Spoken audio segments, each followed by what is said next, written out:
கல்விக்கான முதற்கண் வணக்கத்தை தெரிவித்துக் கொள்கிறேன். நான் சத்யஸ்ரீ. நான் 8ஆம் வகுப்பு படிக்கிறேன். இன்று நான் கர்ம வீரர் காமராஜரை பற்றி பேசப் போகிறேன். கர்ம வீரர் கருப்பு காந்தி கல்விக்கண் இருந்தவர் பல தலைவர்களே உருவாக்கிய நீதிமைக்கர் என்று நாம் அழைக்கப்படும் காமராஜர் தமிழகத்துக்கு மிகச்சிறந்த அடித்தளத்தை அமைத்து கொடுத்திருக்கிறார்.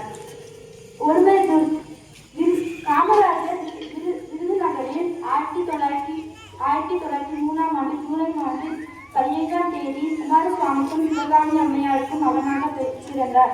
வறுமையின் காரணமாக 6ஆம் வகுப்பு வரைய கற்று முடிந்தது. 1 மைல் தூரத்தில் ஆரம்ப பள்ளி, 3 மைல் தூரத்தில் நடுநிலைப் பள்ளி, 5 மைல் தூரத்தில் உயர்நிலைப் பள்ளி என பல பள்ளிகளை திறந்து வைத்தார். நிறைவேற்றிய திட்டங்கள் 9 நீர்ப்பாசன திட்டம், மதிய உணவு திட்டம், பல தொழிற்சாலைகளின் நிறுவினர் என பல திட்டத்தை நிறைவேற்றினார். வையத்துள் வாழ்வாங்கும் வாழ்ந்தவன் வானுரையும் தெய்வத்துள் வைக்கப்படும் என்று திருக்குறள் கேட்ட தனது 12 வயது முதல் இறுதி காலம் வரை உண்மையாய் இருக்கிறார். நன்றி.